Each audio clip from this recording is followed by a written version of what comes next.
Good afternoon, everyone. I'd like to call the Council and Committee meeting to order. And today we have two delegations.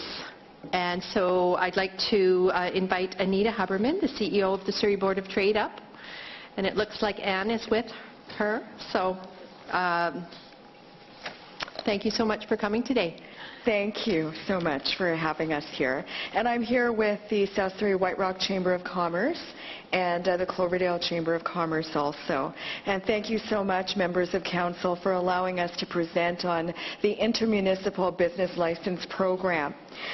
So really, on behalf of all three organizations in Surrey, this is a significant issue for the business community, and we want to work in collaboration with the City of Surrey and other metro cities to make this happen.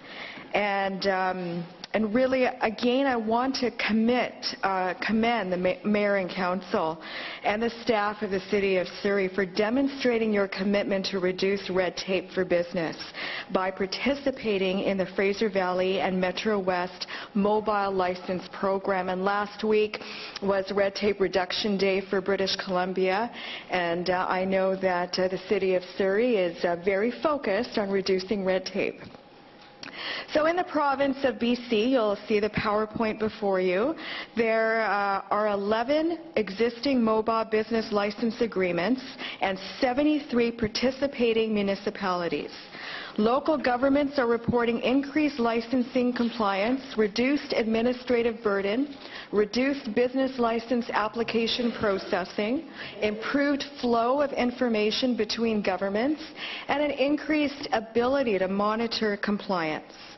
Residents are also benefiting from increased choice and consumer confidence in service providers. Businesses save time and money by purchasing one mobile business license instead of multiple non-resident permits, which reduces the administrative burden and allows businesses to operate where their services are needed. And there are currently 4 similar programs available within the Lower Mainland region, with a total of 23 partnering municipalities. And we are advised that other municipalities and First Nations within the region have expressed an interest in participating. And we've also been advised that variances in revenue is essentially neutral, which addresses the significant concerns that are expressed by municipalities at the outset of the program. The Ministry of Small Business and Red Tape Reduction advises that the number of business licenses in the Mobile Business Registry is displaying considerable growth in the Lower Mainland over the initial 2-year pilot period, with an increase of 1,257 issued in the year 2015 over 2014. 12 chambers and boards of trades before you are working in partnership with the BC Chamber of Commerce and really also the province of BC. And we participated in a joint survey of our members to gauge potential support for an expanded intermunicipal business license program. And the survey time period was around the beginning of February of this year. So combined, with all of our memberships, we represent just over 13,000 business members. And the survey was a quick snapshot of members' opinions, and as such points to potential trends and actions. There was a document also circulated to you in advance indicating the survey results, but just to highlight some of the results, those responding to the survey are very supportive, over 80%, of expanding the intermunicipal license program due to ease of tracking fewer licenses and a lowered overall total cost. Of interest is just over a third are responding that they're from the construction and construction-related industries, and there's strong support from other business sectors also. However, several respondents cautioned that if the fee structure becomes too expensive, it would be onerous on small businesses and would inhibit businesses from expanding their client base. 2 points to highlight from the comments are that The number of respondents who are not aware of the current intermunicipal business license program is quite high, over 40%. Somewhat related are comments that indicate a lack of knowledge of whether licenses are required in municipalities other than the home city if members are only visiting clients. The addition of such a program will provide an opportunity for Lower Mainland businesses to further reduce the burden and confusion of managing multiple business licenses and encourage increased compliance throughout the entire region. We are recommending all three organizations here in Surrey, including the full region, as an additional program to provide an opportunity for mobile businesses to select the program that most suits their needs. They would still have access to the existing programs if their trade area is satisfied by the licenses currently offered in smaller geographic areas. We have been assured by the Ministry of Small Business and Red Tape Reduction that they will continue to provide local governments with research and analysis support to identify the most equitable and practical program, as well as continue to provide a common database and technical support for bylaw enforcement at no cost to communities. To alleviate any concerns or questions Council may have, that you may have, we are providing you with an updated Mobile Business License Local Government Implementation Guide, a fact sheet and key messages, and a copy of the survey a summary report of the survey that demonstrates region-wide support for the addition of a region-wide program, and that was circulated to the city in advance. So on behalf of the Surrey Board of Trade, the South Surrey White Rock Chamber of Commerce, and the Cloverdale Chamber of Commerce, I respectfully request that Surrey Council and staff work with us, the business community, the Ministry of Small Business and Red Tape Reduction, and municipalities from Hope to West Vancouver to do two things: to implement an additional regional intermunicipal business license program for the Lower Mainland in British Columbia, and number two, develop an education and awareness strategy to ensure businesses are able to take advantage of the opportunities that this program will provide, and to ensure that businesses are compliant with each municipality's licensing requirements. There really is a role here on communicating, and we can play that role in terms of what the intermunicipal business license program is and what it can do to ease administrative burden. So with that, I look forward to your questions and comments, and thank you for your time this evening. We look forward to working with you on reducing red tape. Thank you. Thank you so much, Anita. That was a great presentation, and I see that Mayor Hepner has a question. Thank you, Madam Chair. Thanks, Anita, for the overview. That was great. Can you just clarify for me, are you thinking that the intermunicipal license would then in fact replace the existing process by which we do the mobile license, or would you have the option of choosing a mobile license or an intermunicipal? It would be intermunicipal. It would, now we would have them all as intermunicipal. That is correct. I think that was our when we originally started this with you many years ago, when you were such a proponent for us with the mobile license, that we were hoping we could expand it at some point in time. So this seems rather appropriate to me, and I thank you for the presentation today and for the information that even within our existing mobile license, we have some work to do relative to education for those that are probably paying more than, either not paying at all in some of the communities, that's more likely the case, or paying more than they have to by getting separate licenses. So thanks. Thank you, Madam Mayor. Councillor Haynes. Thank you, Madam Chair. Great presentation. Thanks, Anita. And really pleased to see that the pilot project that we did do has had the success that it did, and that we want to expand it, and that the business community wants to expand it. I wonder if, have you reached out to any of the, or are your colleagues in other chambers reaching out to their local municipalities across the region? That's the first question. And secondly, has there been talk amongst the chambers to come to Metro Vancouver with this type of presentation that you did here? Because I think that would be an important step as well. Absolutely, I agree, Councillor Hain.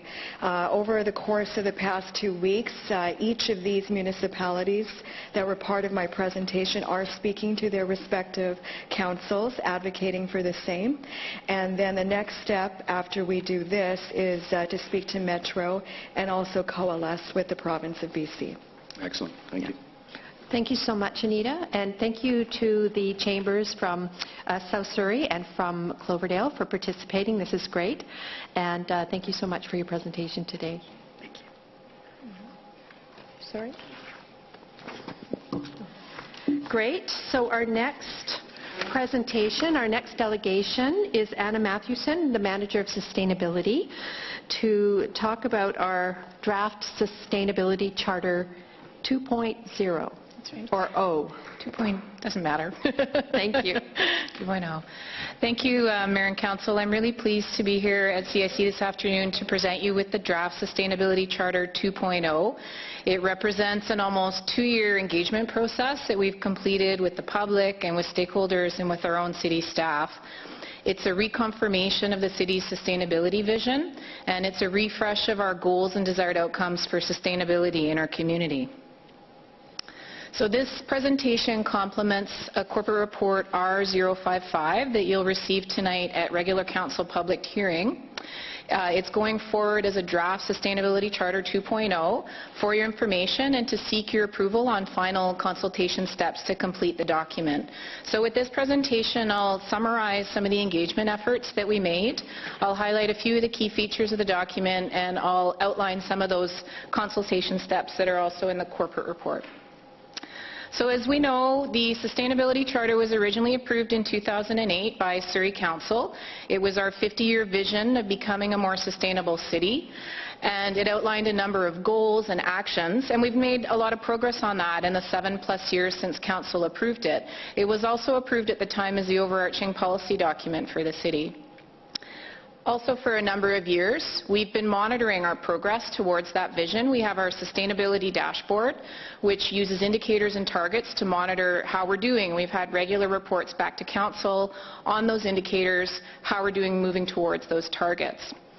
There was a commitment in the original charter to updating that document over time, to it really being a living document. And so in early 2014, Surrey City Council approved us proceeding with that update, and this slide really just shows you the sequence of engagement activities that we've undertaken. So we really spent a lot of time in 2014 doing some internal engagement, talking with our own staff, with senior management, with yourselves, and then we spent the bulk of 2015 doing community and public engagement. So we ended up having a series of 10 stakeholder workshops.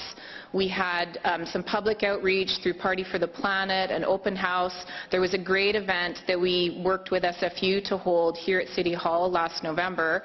And then we just, about a month ago on February 4th, had our last stakeholder workshop. So we did a lot of engagement, and that was really about gathering input and ideas on the desired outcomes for sustainability. So we're now at that final stage of bringing you the draft and seeking to undertake those final consultations. And the goal is to bring you a final document in April for approval and then roll it out over the course of the year.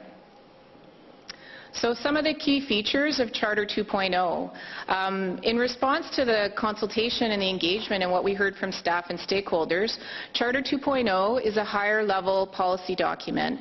The Charter is meant to be the overarching policy document for the city, and now it's more clearly worded that way.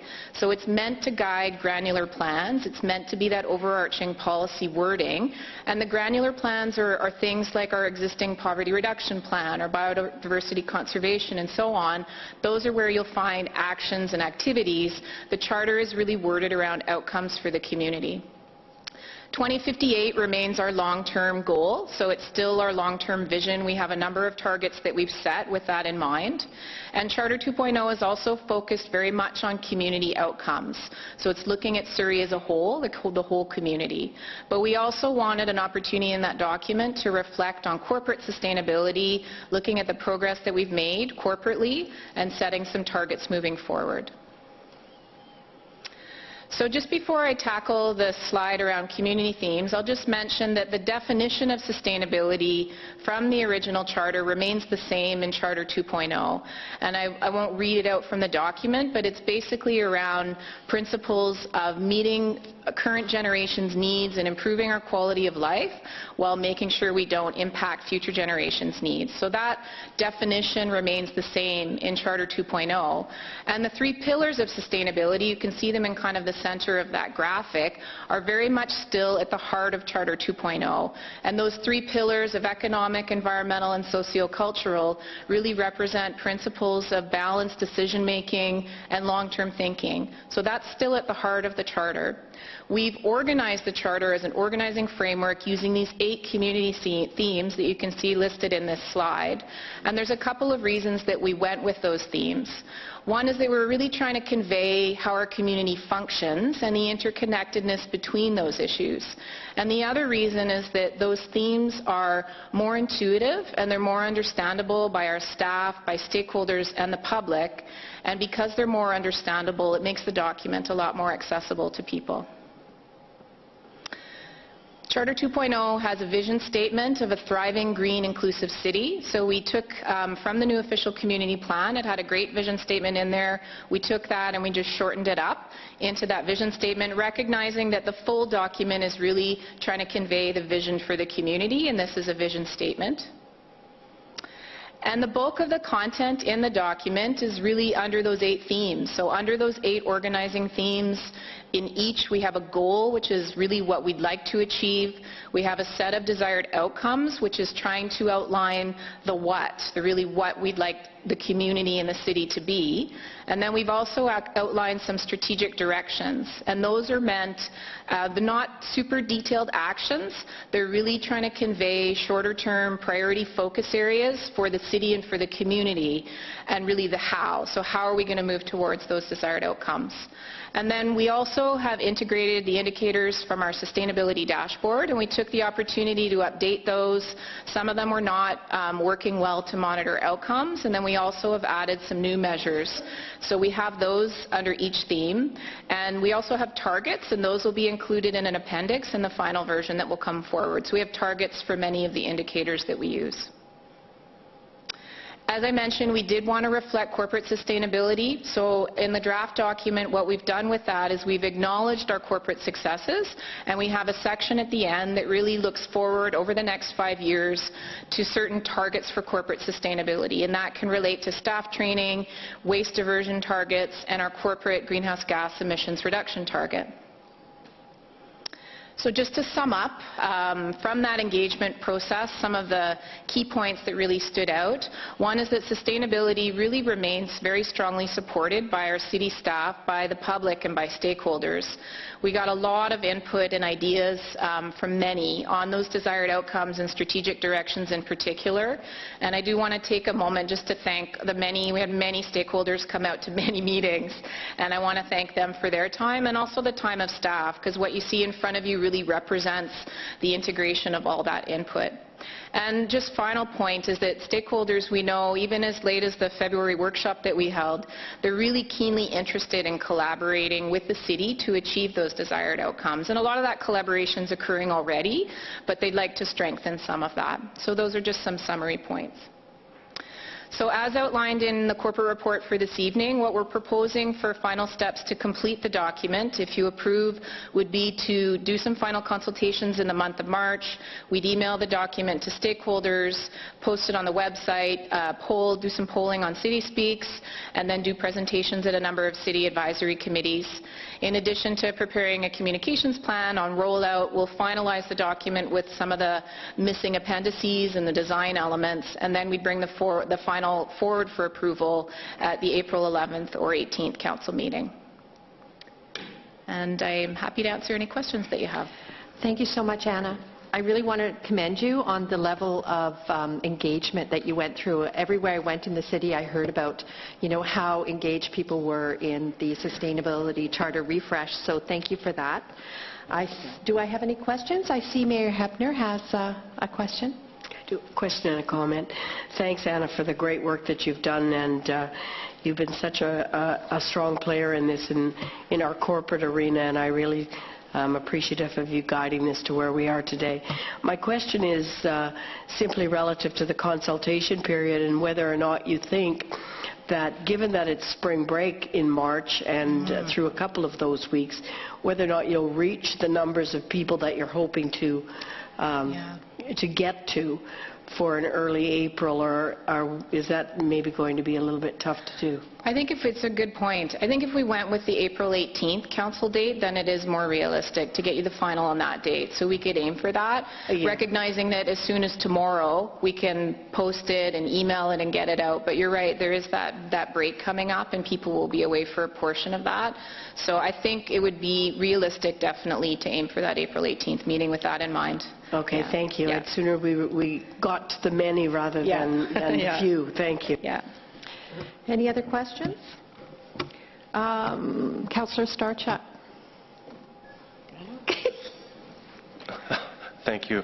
I just wanted to say, Anna, that the entire process that went through there to bring the stakeholders into the room with their bags and bags of knowledge and information that was dear and near to their hearts, in isolation of the other people that were walking into that room with their stuff that they brought in through, and to take that and sift through it and squeeze it out and provide that document that you have today is just phenomenal. And I congratulate you and your staff for taking all of that information and sifting through it all and bringing it forward in the way that it is. Thank you. Thank you. Any other questions? Thank you so much, Anna. Thank you very much. I'm very much... Oh, Councillor Starchuk, you're pushing your button again?